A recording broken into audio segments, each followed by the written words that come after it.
Hello à tous, est-ce que vous m'entendez? Est-ce que ça fonctionne? Hop, alors je me mets sur les commentaires pour voir. Dites-moi juste si ça fonctionne, s'il y a bien le son et l'image. OK, super. Et bah, top, merci, pour ceux qui, regardent la conférence. J'espère que ça va vous plaire. C'est une première pour moi, alors je m'excuse d'avance si je parle très vite. De base, je parle très vite et je suis pas trop à l'aise à parler en public, donc on va essayer de faire au mieux. Bref, petite, présentation pour ceux qui ne me connaissent pas. On me retrouve surtout sur Twitter, un petit peu sur LinkedIn, mais très peu. Moi, j'ai plutôt un background, graphiste, formation en com visuel. J'ai eu plusieurs, jobs, en tant que graphiste web au sein de services, de web marketing et j'ai, beaucoup évolué, dans mes différents jobs en tant que, chef de projet web, où je manageais des équipes en Russie, pour des, sites, Magento ou même responsable SEO pour des sites PrestaShop. Puis mon dernier job au Luxembourg, j'étais média buyer, je faisais de la publicité dans une agence média. On gérait beaucoup de clients avec des gros budgets pub, notamment pour la pub Google Ads et sociale que vous connaissez, mais aussi de la programmatique. Et donc c'est soit de la partie de l'achat média direct, en fait, pour ceux qui ne connaissent pas la programmatique. Donc ça pouvait être de la publicité sur Spotify, Deezer, Waze, de l'habillage de sites. Voilà, il y a pas mal de choses, même de l'IPTV, mais légal, donc les M6 replay, ce genre de choses. Et j'ai toujours eu un peu un pied dans l'entrepreneuriat puisque j'ai commencé un peu mes business en ligne il y a plus de 15 ans en créant une page Facebook il y a longtemps pour faire de la photo, vendre de la photo et ça avait plutôt bien pris puisque je me suis retrouvée à faire, des photos de mariage pendant, 5 ans, une trentaine de mariages à peu près.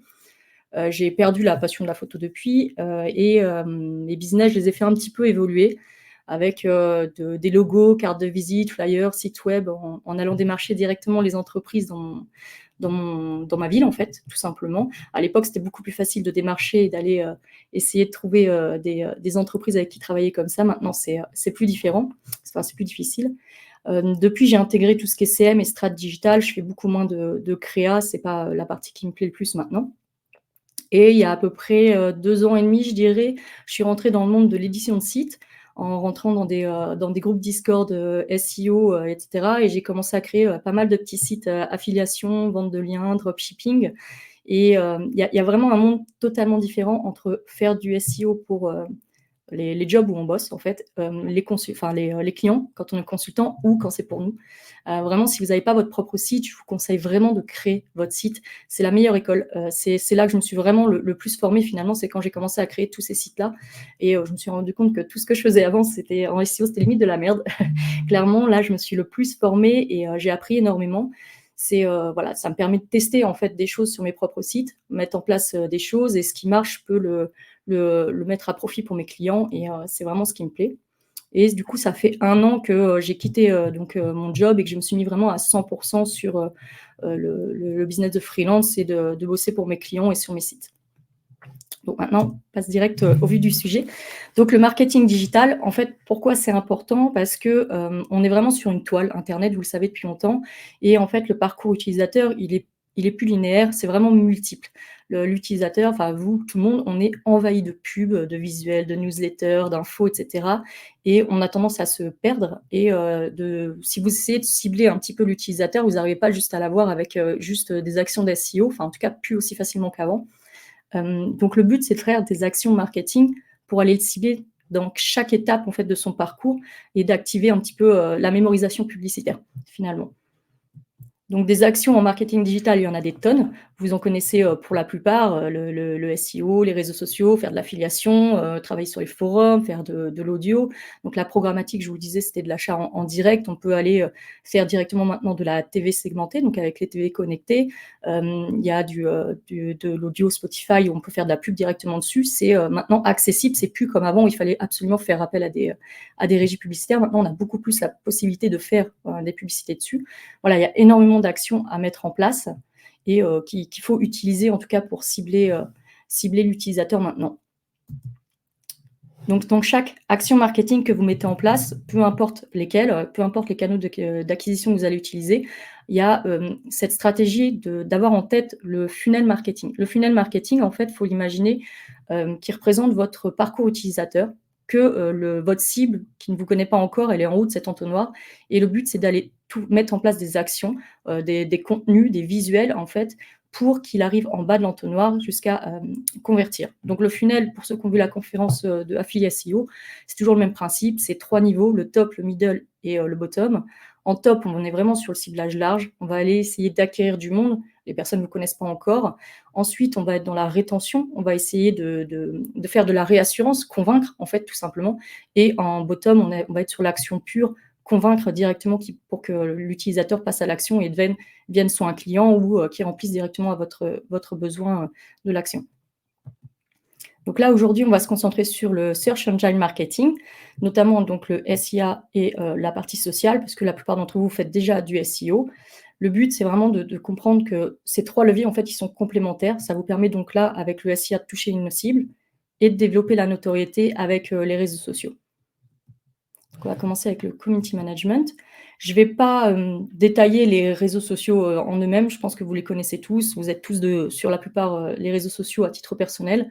Mais comme l'a dit Romain d'ailleurs dans sa conférence sur Instagram, il n'y a pas de visuel précis qu'il faut utiliser.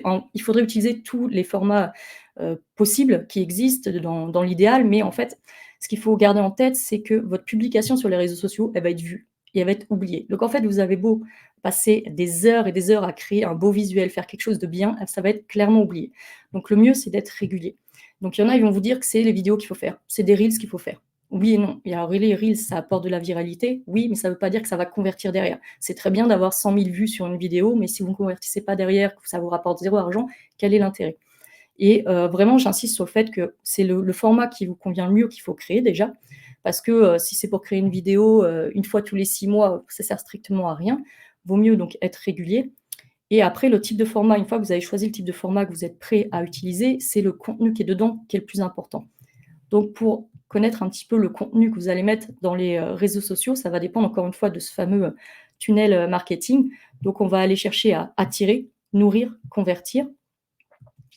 Des exemples un petit peu de visuels à mettre en place pour tout ce qui est pour attirer en fait tout simplement, on va aller sur des visuels simples, faciles à comprendre, des sujets qui touchent tout le monde ou des contenus viraux. Donc ça peut être avec les reels, les vidéos, etc. Ou tout simplement se repositionner sur des notoriétés. Par exemple, là, il y a un exemple Taylor Swift ou ceux qui ont vu le tweet de Célina Vision qui avait fait à l'époque de Lena Situation qui faisait des vlogs d'août. Donc en plein vlog d'août, elle a fait un tweet qui ramène à sa spécialité, à son expertise. Et en fait, ce tweet a fait vraiment un petit buzz parce qu'il y a ce côté un petit peu viral. Donc là, le but, c'est vraiment d'attirer le monde vers votre expertise. Une fois que vous les avez attirés, vous allez aller les nourrir. Là, vous allez montrer vos expertises, vos services, des conseils et des astuces un petit peu plus poussés. Donc là, je vous ai mis l'exemple du SP500. C'est un ETF en bourse. Quelqu'un qui connaît rien en bourse, ça ne va pas lui parler. Mais si la personne qui a fait cette pub, elle a mis en notoriété, elle a attiré du monde en disant « Est-ce que vous connaissez la bourse ?» en MOFU, en middle, elle va mettre en avant plus un détail du coup sur un ETF ou ce genre de choses. Voilà, donc là, vous répondez vraiment à des problèmes à votre cible, vous parlez de votre expertise tout simplement. Et donc, en bottom, on va aller vraiment sur de l'action directe. On va aller demander de télécharger un guide, on va montrer des témoignages, on va montrer des résultats, des avant-après, des études de cas. Sony de Sequoia, qui est spécialisé en bourse, là, le fait très, très bien. N'hésitez pas à aller voir ce qu'il fait. Regardez ce que font les concurrents là-dessus. Ils sont très, très bons. Les concurrents ou même les personnes, les Américains, ils sont très, très bons sur le marketing en ligne.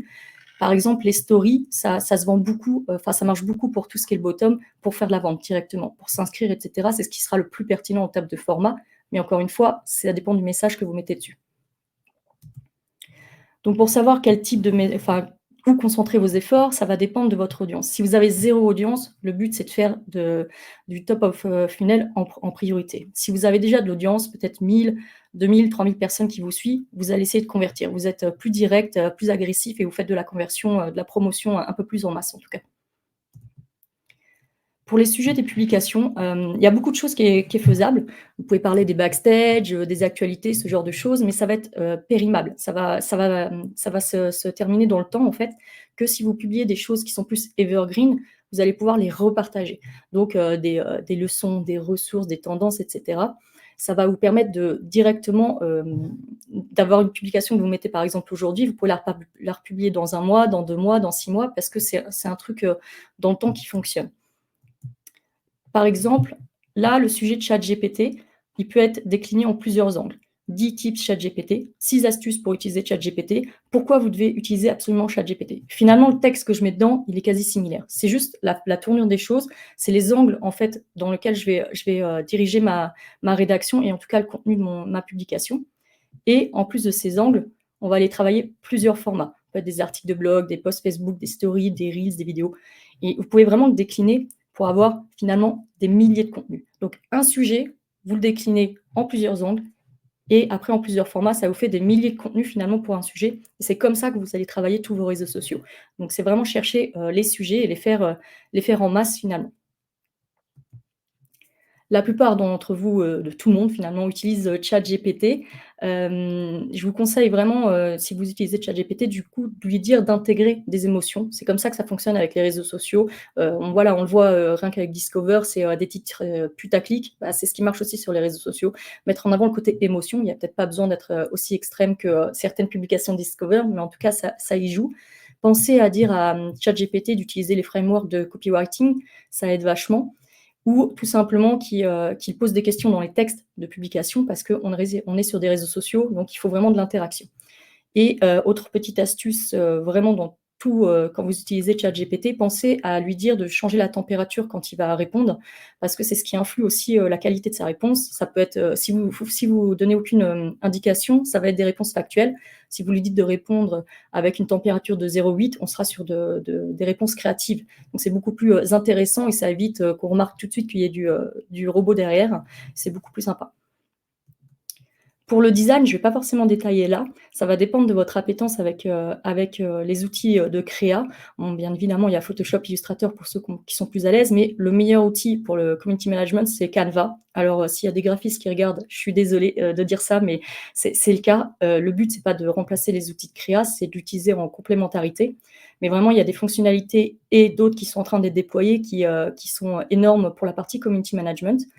Voilà, donc pour faire vos créas, il existe des templates, sur, Creativa Fabrica, Envato, voilà, vous pouvez, directement télécharger des choses qui existent déjà ou, tout simplement faire appel à des freelance graphistes à qui vous leur demandez de vous faire, une charte graphique pour les réseaux sociaux et vous leur achetez les fichiers sources. Ça vous permet après d'intégrer ces fichiers sources sur Canva. Vous pouvez importer du Photoshop, par exemple et après vous avez, juste à décliner finalement vos publications en masse.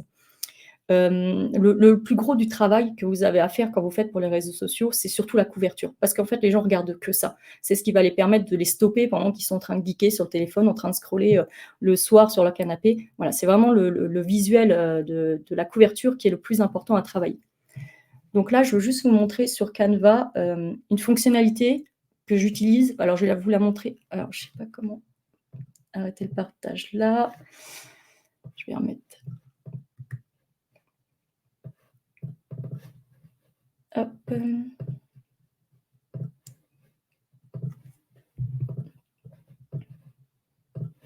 Dites-moi si vous voyez bien Canva. Je crois que oui. Ouais, ça a l'air d'être bon. Donc là, c'est une image directe que je mets sur des articles de blog. Alors pas pour Discover parce qu'on a du texte, c'est totalement différent, mais je vous montre juste une petite fonctionnalité. Je vais vous la montrer de deux manières différentes. C'est la version de créer en bloc. Donc là, on a un template de base classique, et dans la partie appli, on a la possibilité de créer en bloc. Cette fonctionnalité, il me semble qu'elle est sur la version gratuite de Canva. Et je vais saisir manuellement des titres.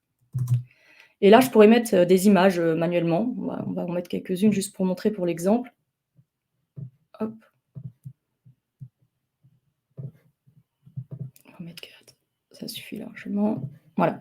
Et là, je vais faire terminer. Alors, le traitement par l'eau sur Photoshop, on peut le faire, mais ça va faire ramer l'ordinateur. Que là, Canva, voilà, je vais avoir mes 150 images générées en exactement 3 secondes, si je ne dis pas de bêtises, si ça ne bug pas. Voilà, donc c'est pas parfait, bien évidemment. On a des petits ajustements à faire, voilà, quand ça vient d'être fait, mais là, toutes mes images, pour mes clients peuvent être faits en 2 secondes, basées sur mes titres, qui ont été générés, avant que j'ai publié. Voilà, en 2 secondes, cet outil est fait. Là, on pourrait aller même plus loin avec cette fonctionnalité, c'est, si on a directement des publications pour le community management. Donc là, c'est une publication que j'ai programmée, je crois déjà. Là, pareil, outil créé en bloc. et là, je vais le faire via un fichier, directement, Excel, voilà, pour vous montrer les 2 méthodes et il me récupère mes colonnes. Donc pareil, je clique là, je clique droit, je fais connecter les données. Voilà, il sait quelles données prendre dans les colonnes et je fais continuer et il va me générer mes 21 designs. Donc là, pour cet exemple, je me suis pas embêtée, hein. Là, c'était vraiment j'ai demandé à ChatGPT de me faire une colonne par tips, une avec le titre, l'autre titre et j'ai mis 3 images juste pour l'exemple détouré. J'ai vraiment pas été, très loin, là-dessus. Alors c'est pas parfait, mais le gain de temps, il est énorme. Alors là, il y a un bug, normalement celle-ci, elle doit être bien prise en compte. Mais là, on voit, mes publications, c'est déjà limite préfaites. Le gain de temps, il est énorme. Je me retrouve avec 25 publications juste sur des thématiques autour du marketing digital. J'ai vraiment tapé un petit peu au pif auprès de ChatGPT. Après, il suffit juste d'aller rajouter des petits designs en plus, un peu de flou, etc. Mais on se retrouve avec un design qui est quasi publiable en fait sur les réseaux, qui a, je trouve, un petit peu de la gueule. Donc voilà, en 2-2, c'est fait. C'est vraiment le conseil que je vous donne pour les réseaux sociaux. Le but, c'est de faire du batching, c'est que vous fassiez toutes vos publications en masse par type de publication et pas créer votre publication du lundi, puis celle du mardi, puis celle du mercredi. Le but, c'est vraiment, c'est comme ceux qui font du batching, batch cooking, là, la nourriture, ils font tout le dimanche pour aller une semaine, 15 jours s'ils congèlent. Là, c'est pareil. Faites toutes vos publications par type, ça va vous faire gagner énormément de temps derrière et ça vous permet d'avoir tout le temps des publications. Donc, je vous le disais, c'est des publications de type evergreen, celle-ci, parce qu'en fait, finalement, aujourd'hui, elle fonctionne. Dans 3 mois, elle fonctionnera toujours. Ça sera peut-être un petit peu changé, mais ça fonctionnera toujours. Et l'avantage, c'est que vous avez des outils comme Metricool, par exemple, ou même si vous utilisez Make ou autre, vous avez la possibilité de faire des listes evergreen. Donc là, par exemple, avec l'outil, je lui dis que tous les jours de la semaine, il me partage des publications. Je les mets ici, toutes mes publications, et en fait, automatiquement, la liste va les générer et va les republier sur mes réseaux. J'aurai rien besoin de faire finalement. Ça va se repartager en masse. Dès que celle-ci elle est publiée, ça passe à la deuxième, puis ça passe à la troisième, etc. dans un ordre. Vous pouvez en mettre qui se termine. Elles peuvent être supprimées ou modifiées si vous voyez qu'il y a des évolutions. Mais voilà, au moins, vous avez des flux continus. Ça fonctionne aussi, par exemple, pour Metricool, là, vous pouvez aussi faire avec des flux RSS. Quand vous publiez vos articles de blog, même principe, vous les mettez là. Et en fait, ça va revenir en masse plutôt que ça soit perdu en fait dans l'oubli, comme c'est le cas à l'heure actuelle avec le SEO. Donc au moins, vos publications sont remises en avant. Voilà. Alors, est-ce que si je reviens là, je vais remettre ma présentation. OK. Donc là, c'est bon. Donc là, je crois que pour le community management, c'était tout.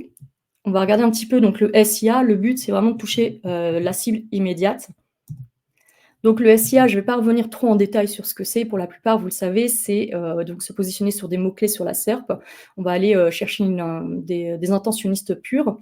Pourquoi je vous conseille vraiment de faire du SIA en plus du SEO? Tout simplement parce qu'on voit déjà la publicité est beaucoup plus mise en avant sur la SERP. Ça s'explique sûrement par de plusieurs manières. Il y a peut-être aussi le fait que les cookies disparaissent, etc. Google a besoin d'avoir plus de data aussi. Mais en tout cas, vous positionnez autant en SEO qu'en SIA, c'est important. Là, on le voit avec mariage.net, ils se sont mis 2 fois en position sur les résultats. Ils gagnent 2 fois plus de clients. Voilà, ils gagnent beaucoup plus de positions et c'est vachement important. Je vais vous donner un exemple plus personnel. Alors, l'ancienne team Banzai, je vous embrasse, je vois que vous êtes dans les commentaires, justement, c'est une petite dédicace. Moi, j'ai un site, donc il y a 2 ans, j'avais un site d'affiliation, donc la team SEO, dans les groupes Discord doivent le connaître. C'était un produit niché Q4, fin d'année.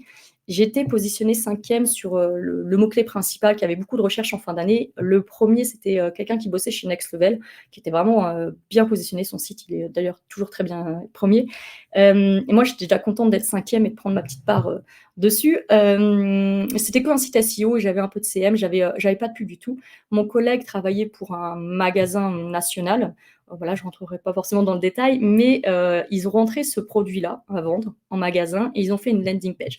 La landing page, très belle visuellement, mais la plus classique au monde. Un titre, une image, un mini paragraphe et peut-être 2 photos, c'est tout. Voilà, il n'y avait rien d'autre. Je crois que même le titre, c'est 2H1. Enfin voilà, il n'y avait aucune construction SEO derrière. Et sur le site, surtout, aucune sémantique. Rien du tout autour de cette niche-là. Et mon collègue a fait de la pub peut-être pendant 1 mois. J'ai pu en détail, c'était il y a 2 ans, peut-être du 15 novembre au 15 décembre, il a dû faire 1 mois de pub sociale, Google Ads et je pense de la programmatique, donc avec DV360 qui appartient aussi à Google. Et donc il a fait 1 mois de pub. il est resté 2 ans positionné 3e sur cette landing page, alors qu'il faisait plus de pub dessus. Ça restait un magasin, donc il y avait pas mal de backlinks derrière sur le site en lui-même, mais le site lui-même n'avait aucune sémantique autour de ce mot-clé, et cetera. Rien du tout. Il est resté 3e pendant presque 1 an. J'ai regardé encore cette semaine, il est 14e sur cette position sans avoir refait de la pub. Donc vraiment, il y a un réel impact entre le SEO et le SIA et la position. On parle souvent d'expérience utilisateur. Voilà, c'est vraiment quelque chose à mettre en avant et l'algorithme de Google a bien compris que c'est ça qui prime maintenant. C'est outre les actions que vous mettez en place, c'est vraiment l'expérience utilisateur sur la page. Donc, pourquoi Google Ads? Tout simplement parce que c'est le premier moteur de recherche suivi par Bing. Vous avez la possibilité de faire de la publicité sur Bing. Je vous le recommande d'ailleurs parce qu'il y a moins de monde, il y a moins de concurrence. Du coup, vous allez payer moins cher au CPC. Quand vous avez configuré vos campagnes sur Google Ads, il suffit de les importer en 2.2 sur Bing. Ça se fait très facilement. Google, c'est aussi le leader en visite au monde avec Google et YouTube, qui est deuxième. Mais voilà, clairement, ils ont les premières positions, donc ça serait bête de ne pas se positionner dessus autant en SEO qu'en SIA. Et c'est aussi le leader en publicité, notamment en France. Il a plus de 42% de part du marché pour le search, mais 17% aussi pour le display. Donc c'est surtout Google Ads, mais aussi la programmatique avec DV. Donc Google fonctionne avec des enchères. On indique les mots-clés sur lesquels on veut se positionner et on indique un prix maximal qu'on est prêt à payer pour ressortir sur ce mot-clé. En général, c'est au coût par clic. Ça ne veut pas dire que le montant que vous avez indiqué, si vous dites que vous êtes prêt à aller à 2 €, ça ne veut pas dire que c'est 2 € que vous allez payer. Ça va dépendre donc de l'adrank de l'annonce avant vous et du quality score. C'est ça qui va définir donc votre coût réel. Donc l'adrank, qu'est-ce que c'est? L'adrank, en fait, c'est une note globale pour vous positionner en fait dans les annonces. On l'a vu, il y a des annonces qui sont positionnées première, deuxième, troisième, d'autres en milieu de page, en fin de page. Et en fait, ce qui va décider de votre classement dans la SERP, ça va dépendre donc du quality score et de l'adrank. Le quality score, c'est donc en gros l'expérience utilisateur autant sur la page, mais par rapport à votre annonce, le lien entre le mot-clé, votre annonce et le CTR, le nombre de personnes qui cliquent. Donc clairement, le quality score, c'est ce qui fonctionne pour le SEO. Donc si vous avez un bon quality score et un petit budget, vous allez être mieux placé que quelqu'un qui a un quality score de merde, mais qui a un énorme budget. Donc si demain vous faites des campagnes et que ça ne va pas, vous gagnez peu, c'est pas rentable, ne remettez pas forcément du budget. Allez chercher à optimiser derrière plutôt vos annonces, ça sera beaucoup plus rentable pour vous que d'avoir encore plus de budget. Donc les structures de compte Google Ads, c'est un petit peu comme toutes les plateformes de paiement en ligne publicitaire. C'est donc le compte Google Ads, vous mettez tout ce qui est facturation. Ensuite, vous décidez quel type de campagne vous voulez faire, donc campagne display, search, etc. Et si on est dans la search, on va avoir des groupes d'annonces, par vos services par exemple. Et dans ces groupes d'annonces, vous allez avoir les annonces textuelles et les mots-clés. Donc, il existe plusieurs types de campagnes. Donc, je vous le disais, il y a les textuels, il y a les displays, les bannières, il y a les applications, il y a les shopping, mais il y a aussi la Perf Max, qui est un peu la nouveauté depuis quelque temps déjà de Google, qui permet d'être partout sur Discover, Gmail, etc.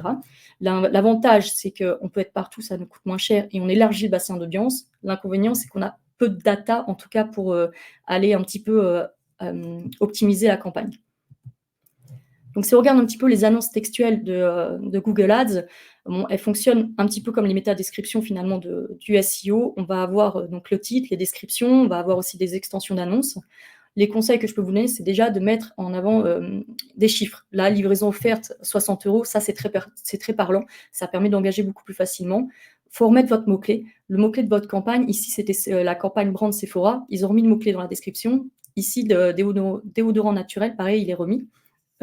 Pensez à capitaliser en fait les mots-clés que vous ciblez.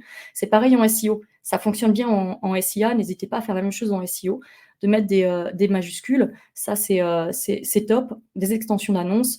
Voilà, c'est vraiment, mettez le plus de titres possible aussi parce que vous avez la possibilité d'en mettre 15, utilisez-les. C'est vraiment l'algorithme qui va décider quel titre mixer et pour aller vraiment répondre à l'expérience utilisateur.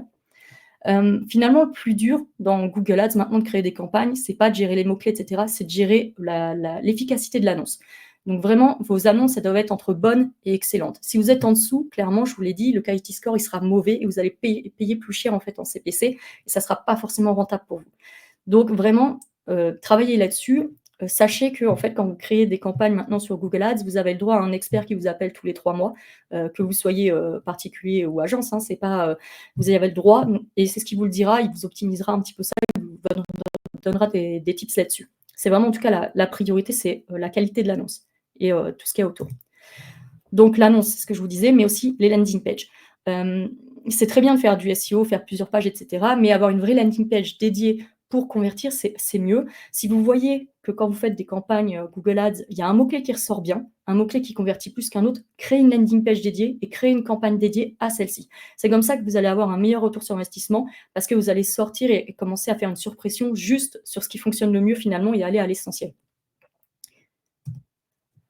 Il existe aussi des extensions d'annonces, à mettre sur Google Ads. Je pense que j'ai pas besoin de détailler pourquoi on les met. On voit la différence ici. À gauche, il y a pas d'extension, ils prennent beaucoup moins de place. Celle-là, elle prend, toute la place dans la SERP, en mobile. On le voit, c'est, voilà et à mon avis, ils gagnent, plus de 90 des clics. On a tendance à penser que plus on met d'extensions, plus on va payer, alors que c'est faux parce que, s'il y a des extensions, le CTR est meilleur et le CTR influe sur Quality Score et donc le CPC est moins élevé.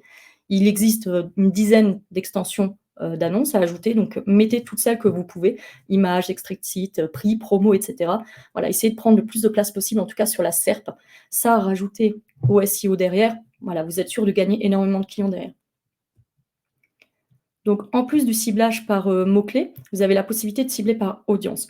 Donc, il va y avoir l'affinité, tout ce qui est les intérêts, les audiences sur le marché. Donc, ça, c'est les inventaires de Google, que ce soit, c'est le même que la programmatique, mais là, on a un petit peu moins d'inventaire. Il y a les similaires, donc des similaires aux personnes qui ont déjà acheté sur votre site, par exemple.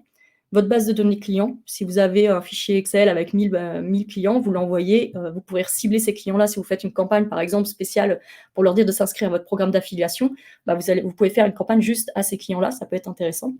Une campagne démographique classique, hein, parents, enfants, le sexe, l'âge, ou tout simplement les remarketing, donc recibler les gens qui ont été sur vos chaînes YouTube, qui ont été via vos data analytics, qui ont vu vos publicités auparavant.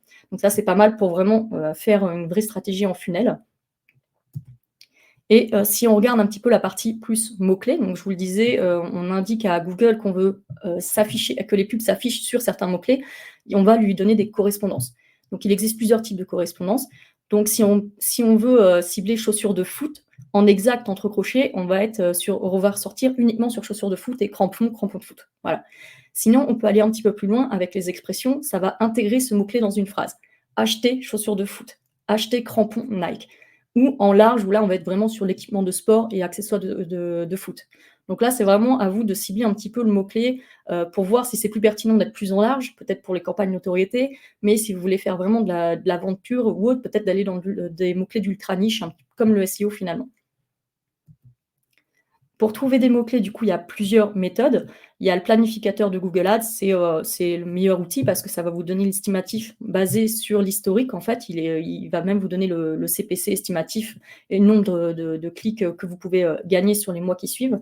Via les outils Google, hein, la SERP vous affiche déjà des résultats, la Search Console, les outils SEO, ça vous indique autant le keyword difficulty et le nombre d'impressions pour le mot-clé SEO, mais c'est la même chose il y a la même chose pour le mot-clé Google Ads avec donc, le CPC moyen et vous avez même un score de difficulté.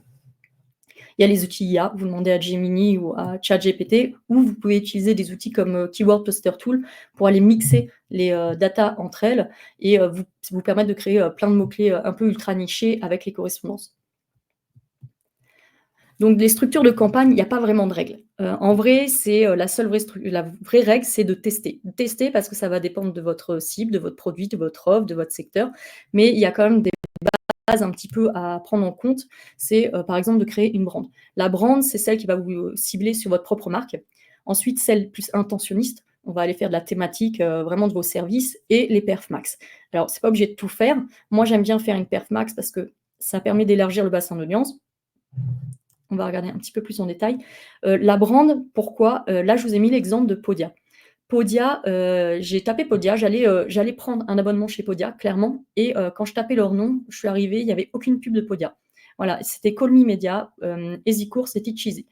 Donc clairement, j'ai cliqué sur Teach Easy parce que Podia français, ça m'a déjà plus attiré. Finalement, je n'ai pas forcément converti chez eux, mais j'aurais pu. Donc Podia aurait pu clairement me perdre comme prospect et intentionniste vraiment pur. Et ce qu'il faut savoir, c'est que légalement, on a le droit donc d'enchérir sur le mot-clé des concurrents et on a le droit de parler de concurrents dans notre annonce. La seule chose, c'est que vous ne pouvez pas porter atteinte aux concurrents. Donc là, le Podia français, pas de souci. Il y a 6 mois, Teacheasy, ils n'avaient pas mis le Podia français, ils avaient mis mieux que Podia. À mon avis, je pense que c'était une grossière erreur. Je pense que légalement, ça passait pas. Mais c'est question d'interprétation de la personne qui est en face, de savoir si ça porte atteinte ou non. Voilà. C'est pour ça que c'est vraiment conseillé de faire une campagne brand. C'est celle qui va un petit peu contrôler votre marque et vous éviter qu'il y ait des gens qui affichent des choses pas forcément cool ou perdre tout simplement un ultra intentionniste qui veut faire appel à vos services et pas celui d'un concurrent. Donc les génériques, je vous le disais, c'est celles où on va se positionner sur des sujets précis. Donc là, je vous ai mis plusieurs exemples. On voit ici Artisan Bâti Pro, leurs campagnes sont vraiment top. Ils ont fait une campagne dédiée serrurier, URL dédiée, landing page dédiée, annonce dédiée, tout était vraiment dédié aux serruriers, donc ça leur permet de vraiment contrôler là-dessus. Et je vous ai mis ici celle-ci. Alors celle-ci, elle n'est pas forcément bien construite, la campagne. On voit hein, 10 meilleurs, la meilleure chose de haute, ça ne veut pas forcément dire grand-chose, mais ce qui était très malin de leur part, c'est que c'était un site donc, de comparateur de produits, donc avec affiliation Amazon. C'est pour ça que je vous l'ai mis. Parce que quand j'ai tapé avis chaise haute bébé, je me suis retrouvée avec des pubs shopping pour acheter la chaise haute, mais je n'étais pas encore dans l'optique de l'acheter. Moi, je voulais des avis. Il y avait 2 annonces, il y avait des premiers résultats SEO, puis la sponsoriser. Bah, j'ai cliqué dessus pour avoir les avis et pour voir un petit peu ce qui avait été fait. C'était peut-être la curiosité, mais c'est très malin parce qu'il n'avait personne en face en publicité sur les avis. Et s'il paye 30 centimes le clic pour derrière prendre 7% de vente sur une vente Amazon, voilà, je pense que ça peut être pertinent. Et je vous le disais, ça fait gagner aussi des positions. Si vous voyez que vous avez encore un petit peu de mal de passer devant vos concurrents, pourquoi pas tester un petit peu de pub pour vous positionner dessus. Et donc je le disais, la perf max, c'est vraiment un bon moyen d'élargir votre bassin d'audience parce que vous êtes positionné partout pour moins cher, en tout cas, parce que ça vous permet vraiment d'être partout et d'élargir le bassin d'audience. Voilà. L'idéal, c'est d'avoir une perf max par sujet, par service, mais ça nécessite beaucoup plus de budget parce que vous avez plus de campagnes, vous diluez plus le budget. Si vous n'avez pas la possibilité, vous faites qu'une seule perf max. Par exemple, pour une photographe, elle avait très peu de budget. Moi, je l'ai fait, au lieu de lui faire une perf max grossesse, une perf max photographe mariage, une perf max je sais pas, couple, j'en ai fait une photographe et dedans j'ai mis tous les textes. C'est à vous de juger selon votre budget en fait aussi. Plus vous splittez vos budgets, forcément c'est pas forcément le mieux aussi. Voilà, donc à vous de voir, mais ça permet en tout cas de vous positionner un petit peu partout. C'est un bon compromis et c'est vraiment pas mal. Il existe autant pour Facebook que pour TikTok, pour Google, il existe une bibliothèque publicitaire qui vous permet d'aller voir ce que font les annonceurs, en fait, tout simplement. Vous tapez le nom de l'annonceur, là, pour Google Ads, et vous pouvez voir tout ce qui est diffusé. Alors, il y aura des bonnes choses à prendre, à voir, mais il y en aura aussi des moins bonnes. Mais à vous de voir un petit peu allez voir les grosses marques, vous verrez tout de suite, en fait, ce qui est bien ou pas. Donc là, on a un exemple avec Live Mentor, ils utilisent bien les extensions d'images. Ici, on a de la perf max, on a du shopping. Voilà. Inspirez-vous de ce que font les autres, clairement, et voyez ce qui marche le mieux. Et là, je vous montre juste, j'ai créé... Alors, comment je change l'écran? Voilà, on va mettre là. J'ai créé un GPT que je vous mettrai le lien. Bon, il n'est pas parfait, mais le but, c'est de gagner du temps. C'est pour vous aider à la configuration. Alors, il est tout simple. Je vous mets l'exemple là. Je mets le nom de la personne, ce qu'elle fait, ses services, la zone, l'URL, la langue, la description que j'ai retrouvée sur le site et le budget mensuel. Et le but, c'est vraiment qu'il vous prépare une configuration quasi bonne, en tout cas que la structure soit bonne pour la base. Après, à vous d'aller travailler sur la structure. Bon, ça bug un petit peu. Je pense que ma connexion est rame. Alors, est-ce qu'on va relancer là? Les aléas du live.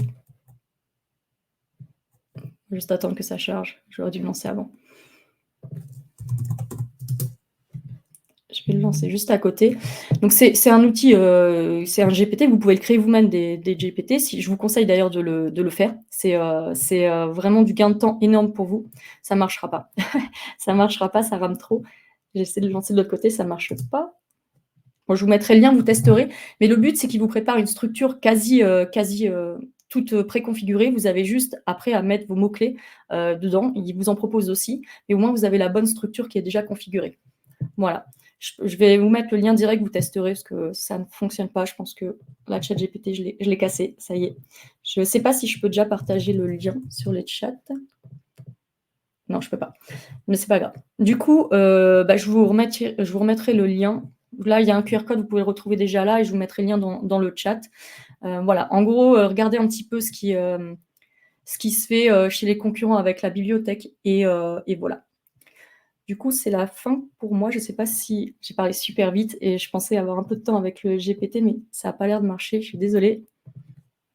C'est cassé. J'ai tout cassé. Ah là, ça y est. Hop.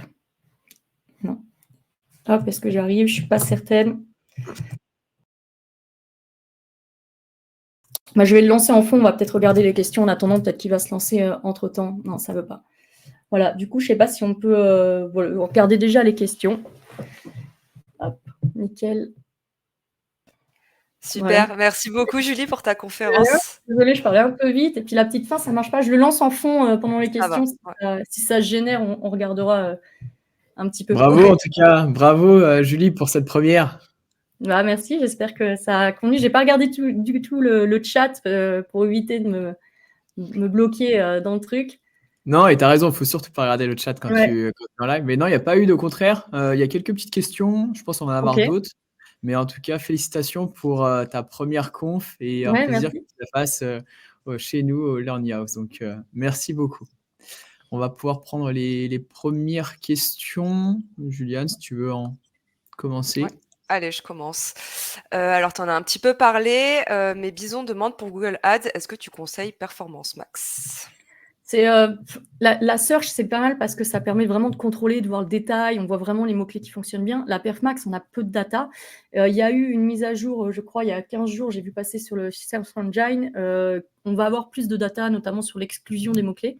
Mais voilà, c'est en gros faire confiance à l'algorithme. Après, voilà, c'est Google, il faut lui faire confiance un petit peu aussi. Moi, c'est pour ça, j'aime bien faire une Perf Max parce que je trouve qu'on peut être positionné un peu partout, mais je fais la search quoi qu'il arrive. La priorité, c'est les search et Perf Max, au moins, voilà, fais-la. Si tu vois que ça ne marche pas, tu la stops, mais au moins, ça t'élargit ton bassin d'audience. Tu as plus de monde et puis après, tu les retargetes avec du remarketing. Ok, très bien. Il y a beaucoup de personnes qui te félicitent. C'est pareil pour la conf. Ouais. Donc, Ils bravo. savaient que c'était ma première. J'ai Jean-Louis qui pose la question suivante. Peut-on dire que tous les mots-clés où le score est bon égale possibilité de se positionner en SEO avec une seule page? Donc en SEO avec une seule page. Après, il parle de quel score? C'est ça. Le keyword difficulty, c'est ça? Non, Score, le je nombre pense que c'est d'impressions? la concurrence, ouais, je pense, ça va être la concurrence que tu dois avoir sur ta thématique, logiquement, je dirais. En fait, ça va dépendre vraiment de la thématique. Tu as certaines thématiques, par exemple, je prends les serruriers. En SEO, il y en a des très bons, mais ils ne vont pas pousser le SEO. Ils vont faire énormément de SIA. Ça marche uniquement, enfin pas uniquement, mais quasi tout le temps en SIA.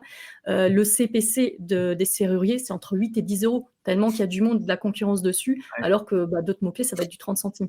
Donc ça va dépendre vraiment de la typologie, la cible, le marché. Voilà, mais si tu vois qu'il y a du monde en SIA, mais moins en SEO, fais les deux. Tu testes les deux, tu te mets un peu moins sur le SIA, tu te différencies en fait un peu des autres. Enfin, petit conseil. Et pour rebondir sur ce que tu viens de dire, tu as un ordre d'idée du budget pour commencer en Perf Max, par exemple? Comme on disait tout à l'heure, tu avais montré là sur le dernier exemple un peu la Perf Max. Il n'y a pas de vraies règles. Si tu passes par une agence forcément ou un freelance ou autre, il y a les honoraires, il y a les frais, il y a tout ça. Là, si tu fais toi-même, il n'y a pas de petit budget. C'est sûr, si tu mets 20 centimes par jour, ça ne vaut pas le coup. Mais quelqu'un là, je travaille avec des gens, ils ont 200 € de budget par mois. Mais en fait, ce petit budget leur rapporte un petit peu d'argent et l'argent qu'ils leur rapportent, ils le réinvestissent et leur petit budget remonte. L'idéal, en fait, on dit toujours qu'il faut plus de budget au début pour scaler plus vite. Dans la pratique, c'est l'inverse. On a tendance à mettre moins au début et l'argent qu'on gagne plus, on met. Là, en faisant soi-même les campagnes, ça permet de gagner. On peut avoir plus de budget finalement. La Perf Max, voilà, si tu as très peu de budget, tu fais de Perf Max, tu es partout. Voilà, c'est l'avantage aussi, c'est pour toucher même les petites entreprises, c'est ce qu'ils disent. Et puis, il y a des codes promo au moment de s'inscrire sur Google Ads. 400 € dépensés, tu as 400 € d'offert. Bon, voilà, ça vaut parfois le coup aussi de se lancer, de tester. Super, merci. Alors, je prends la prochaine question. Que Ouais. penses-tu de l'Ads Discover? Est-elle plus qualifiée? Si le but c'est de monter, d'être sur Discover, c'est pas ça qui te fera passer sur Discover. C'est, voilà, le Discover, je sais pas si tu as pris les formations, Discover, le but c'est vraiment, c'est le CTR, mais c'est ce côté un peu buzz. Tu auras beau faire de la pub Discover, si ton article ne fait pas le buzz au moment de le lire, là on voit où ça s'affiche, c'est pas, si c'est une publication ou du shopping, ça va pas faire cet effet buzz pour, ranker sur Discover. Par contre, tu peux toucher beaucoup de monde parce que Discover, tu as des millions de personnes qui y ont accès. Donc, si tu as du shopping, tu fais une pub qui s'affiche sur Discover, forcément, tu touches un large bassin d'audience. Ok, très bien. Il y a Amadi qui te pose la question suivante. Les sites que tu as créés te rapportent toujours des revenus. Pour les contrats SEO, quelle plateforme tu conseillerais entre Malte et ComeUp? Voilà. Il y a 2 questions. Alors moi, mes sites SEO, pour la plupart, ils sont, spammés. Ça fait plus d'1 an que je les ai pas utilisés et bon, la magie d'AutoSwitch, c'est qu'il y en a un qui spammait et les autres aussi. Du coup, je les ai pas retouchés depuis 1 an. J'en ai que 2 qui me rapportent encore un peu d'argent, mais très peu. Et moi, c'est surtout en étant consultante que là, je vis. Et Malte, non, ça m'a rapporté 2 clients. ComeUp, je suis pas dessus. Pour l'instant, c'est surtout bouche à oreille. Si la question, c'est de se lancer, avoir un réseau, c'est le meilleur conseil que je peux donner. C'est ça qui rapporte le plus de monde. Et voilà, ça se fait après tout seul naturellement. Trop bien, merci. Alors, je prends la prochaine question, celle de Jean. Est-ce que tu utilises encore la pub display classique dans Google Ads? Ouais, je l'utilise encore. Jean, on bossait ensemble avant, donc il sait que la programmatique, moi j'aimais beaucoup ça sur DV360, donc c'est la plateforme premium qui permettait de faire directement de l'achat média avec du display. Malheureusement, cette plateforme, elle coûte très cher et du coup, je l'ai pas depuis que je me suis relancée, mais du coup, je fais toujours du display sur Google Ads. Le conseil que je donne si vous faites du display sur Google Ads, il est de créer des campagnes avec des visuels en HTML5. Si vous avez la possibilité de faire de l'HTML5 plutôt que des visuels en JPEG, vos performances, elles seront nettement plus intéressantes en tout cas. Voilà, c'est le seul petit tips que je peux donner là en fait sur le display. Ok, très bien, merci. Et qui revient un petit peu avec sa seconde question, avec Jean, du coup, avec qui tu as bossé, qui nous dit tu n'aurais pas un petit hack Black Hat à nous dévoiler? Ouais, voilà, après, faire la pub, essayer de vous positionner en face. Après, j'ai vu je sais plus c'était qui avait fait une conférence hier, c'est ce qu'il disait, il vaut mieux faire une landing et se positionner plutôt qu'aller chercher et prendre du temps à faire du SEO, que ça prenne du temps, galérer à se positionner, des backlinks, etc. Faites une landing, vous testez un peu de pub, ça fonctionne, et là après vous allez vous booster votre business autour de ça et vous faites vraiment du SEO, etc. Mais voilà, je suis pas vraiment de tuto là, pour moi, il faut vraiment travailler tout dans son ensemble et différenciez-vous parce qu'en fait, tous les SEO en édition de site, c'est pour ça que j'ai mis l'exemple du mec qui avait fait la vie meilleure chaise, parce qu'en fait en SEO, ils font très peu de pub, en tout cas pas sur ça. Donc c'est le moment de se différencier parce que vous allez payer moins cher au CPC et puis surtout prendre de l'avance en fait face à vos concurrents. Ok, super. Alors, je prends la prochaine question. Est-ce que les CPC sur des outils type SEMrush sont fiables? Fiable, tout comme le keyword difficulty ou les impressions en SEO. Hein, le mieux, c'est d'utiliser Google, Google, la planification de Google. Vous aurez vraiment là quelque chose de beaucoup plus fiable parce que ça se base vraiment sur l'historique. Après, ça reste fiable. Voilà, il faut prendre les proportions. C'est ça par rapport au nombre d'impressions affichées. Bon, ça reste proportionnellement bon. Super. Ok, trop bien. On a fait le tour. Est-ce que vous avez d'autres... J'ai le chat GPT qui s'est mis en route. Je ne sais pas si on peut repartager 2 secondes. Super, ouais. Carrément, je me lance tout c'est de ça, suite. partager ton écran et tu nous montres ça. Alors attends, ça a pris là? Ouais. Là, vous voyez ou pas? Ouais. On te Donc voit. là, vous voyez, j'ai juste mis le titre, le service, la zone, l'URL et la description qui était sur le site. Hein. Je me suis vraiment pas embêtée, mais le but, c'est d'aller un peu plus en détail. Vous mettez plus d'infos, les points clés. Et là, en fait, il me construit ma campagne brand avec les groupes d'annonces, les mots-clés à cibler dedans, les annonces, les descriptions. Ensuite, il me fait campagne service. Il me dit de faire les autres campagnes service et les extensions d'annonces. Il me prépare même la perf max avec les infos principales, avec l'audience, que je lui ai envoyé toutes les audiences que j'avais sur Google Ads. J'ai téléchargé les infos sur Google directement et après avec le budget. Donc, le but, c'est vraiment de donner le plus d'infos possible. Voilà, vous pouvez créer directement votre GPT, essayer de donner plus de structure.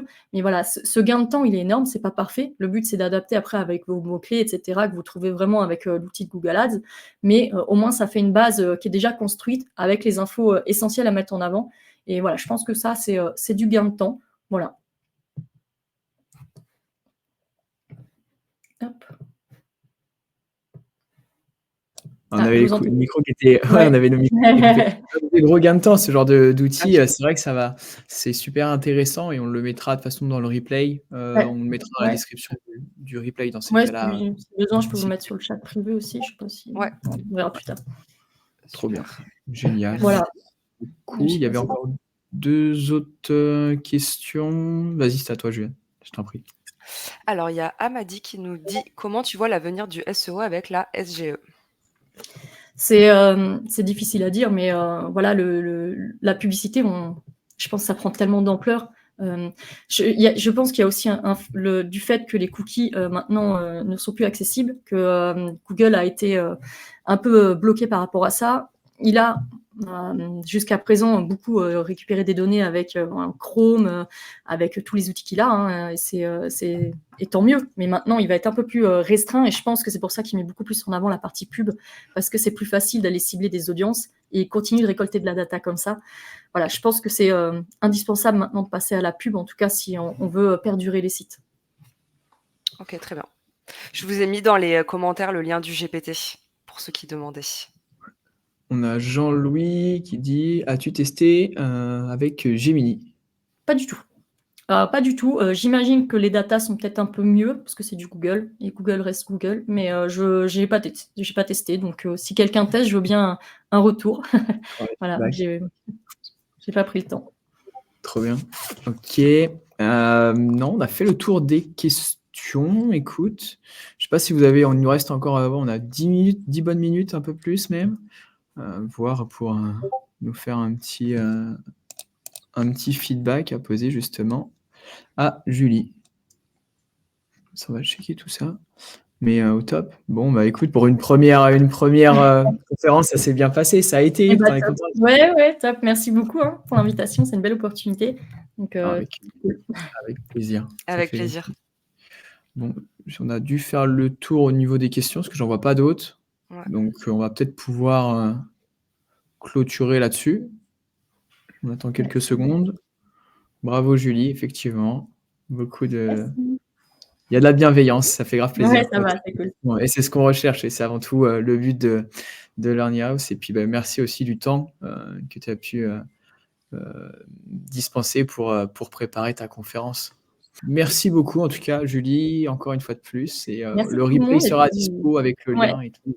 Je te laisse bonne conférence pour cet après-midi. Merci beaucoup, Julie. Merci beaucoup. Au revoir.